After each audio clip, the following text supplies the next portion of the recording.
From the studios of Time Warner Cable in Palisades Park, New Jersey, this is Sportstime.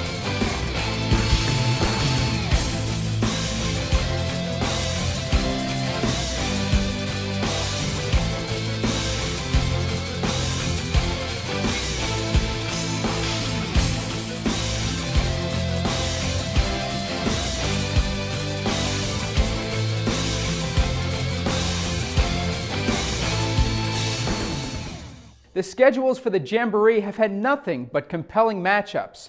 When we last left you, 8 of the best teams in Bergen County were competing for a shot at a county championship. And one of those 8 teams is Dwight Englewood, led by all-county phenom Wes Dickinson, but Don Bosco has some good players of their own, including point guard Jamal Mosley, and Don Bosco's number 2 in the county for a reason, and they want to show you why. But first off, first quarter, Wes Dickinson off glass, and the Bulldogs have an early 3-2 lead. But Don Bosco hanging around. Here's Patty Quinn from the perimeter, and Don Bosco says they're going to take the lead after the first quarter of play.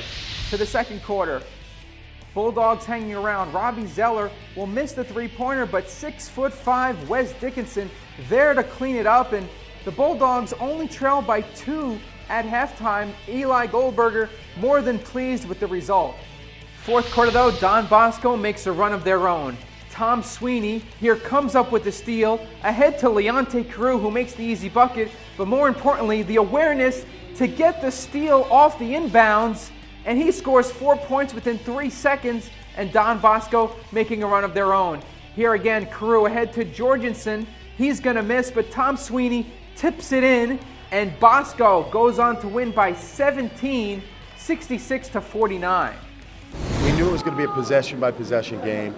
I told our kid we wanted to score in the 40s. We got in the 40s. Unfortunately, they got in the 60s. So with the win, Bosco would face Hackensack, and on the other side of the bracket, number 1 Teaneck will face Chris Orozco and the Tenafly Tigers. And joining us now to talk about the Bergen County Jamboree is our Sportstime insider, Corey Doviak. Corey, now I'm over here. I'm not the Sportstime insider anymore. That's your job now. Absolutely, and yeah, a lot better looking than Jack. I mean, this show has taken, the face of the show has changed drastically, and I think for the better. And well, I'll tell you one thing, you won't see me in a dress. As it turns out, Teaneck is even better than I thought, and I thought they were very good going into the tournament. I picked them to win it, but when you look at what they have done over the course of the last 2 years, really, I mean, they lost their first 2 games last season. Then they went on a 28-game winning streak and won a state sectional, a Bergen County championship, and lost in the Group 3 state semifinals. They come back from that. They go 24-0 this year so far, heading in through the Bergen County Jamboree semifinals. And their opponent in the semifinal was Tenafly, which is having the best season in the history of the program. It was in the Jambo Final Four for the first time since 1955, and Teaneck.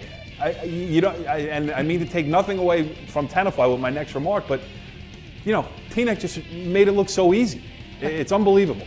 Exactly, and they certainly did, and that is kind of surprising when you consider Tenafly's run and how they beat Bergen Catholic. We have to cheer for Dumont because if Richfield Park wins, then we don't get a share of the pie. 3-way race to the title. Richfield Park, Dumont, and Dwight Morrow, all with 1 game left in league play. This situation is so complicated that we had to bust out the whiteboards for you. Here it is. And the Huskies celebrate as they knock off the Catherine Hainless Scarlets. It's a 3-way tie for first. We got intimidated. We played poorly. We got no excuses. This is for us. This is our year. They know our name. We want some pie, baby.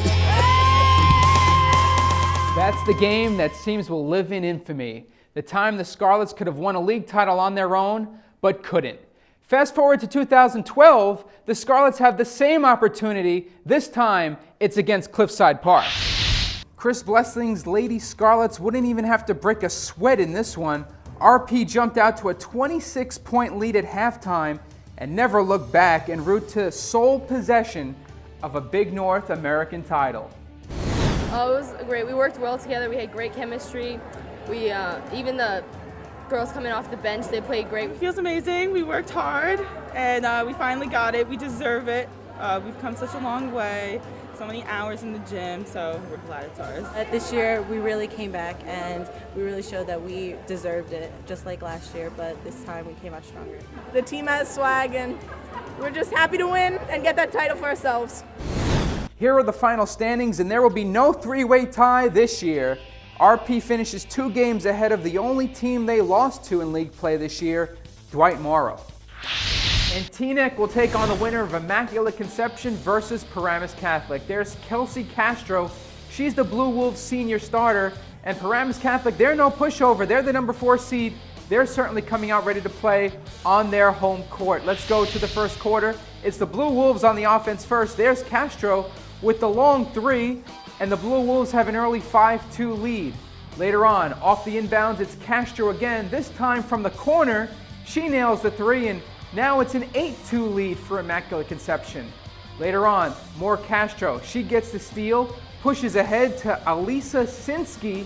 She gets the layup, and Immaculate Conception rolling early. They have an 18-11 lead after 1 quarter of play. But Paramus Catholic, they make a comeback of their own. Here's Alicia Cornett, the lefty, for 3, and she cuts into the lead.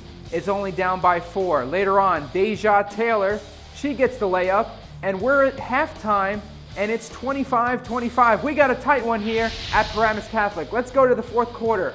Under a minute to go. Immaculate Conception down by 2. Castro with the ball. She finds Shakir Negron with the layup and the foul. It's 53-53 with 10 seconds to go, but we have a very important free throw here. The pressure's on. She nails it. It's 54-53, and we have 6 seconds to go. Now here we go. Paramus Catholic with the ball. Alicia Cornett, she misses. The inbounds comes right back to Cornett, and she nails it at the buzzer. At the buzzer, Alicia Cornett puts Paramus Catholic in the semifinals. Let's take another look at this one. The ball is going out of bounds. The defender saves it, but sends it right back to Cornett's hands. She puts it up and once again beats the buzzer. Paramus Catholic goes crazy, and Kelsey Castro, the senior leader, you have to feel sorry for her at this point of her career. She loses in heartbreaking fashion despite scoring 24 points in this quarterfinal game. The Paladins were led by Deja Taylor, who scored 18 and 12. They're going on to face Teaneck. Ridgefield Park won't be in the county final, but they will be in the state tournament. The Scarlets are in the number 3 seed in North 2 Group 2. They'll play a first-round home game against Hackettstown. RP has won 17 games so far this season and a big North American title. Dwight Morrow is back in the state tournament for a 3rd straight year. The Maroon Raiders are the number 6 seed in North 1 Group 2, and they'll get a home game against Newton. And in George Reynoso's first year as coach, the Ridgefield Royals make the state playoffs. They'll get the number 15 seed and will have to travel to play Dunellen in the first round. A total of 7 teams from the Sportstime area have also made it, including ones we haven't spoken about, including Fort Lee, Cliffside Park, Palisades Park, and Dwight Englewood. These girls' teams have all earned spots in this year's state sectional tournaments.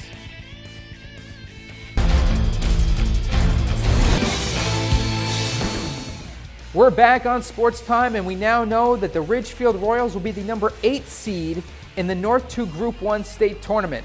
Last year, this team was the number 15 seed and upset Verona in triple overtime. This year's run starts Monday versus Weehawk. And speaking of the Royals, Rudy Chavez reached a milestone Friday night, scoring his 1,000th point versus New Milford. Chavez is just the 12th player in Ridgefield history to reach the plateau, joining Maggie Catharina, who also did it earlier this season. Folks, that about wraps it up for this week, but don't forget to tune in next week for all of your state tournament action. We'll be there, and all your highlights will be right here on Sportstime. And remember to like us on Facebook. Our page, once again, is Sportstime, Time Warner Cable. I had a blast this week, and we'll see you next week right here on Sportstime. Good night.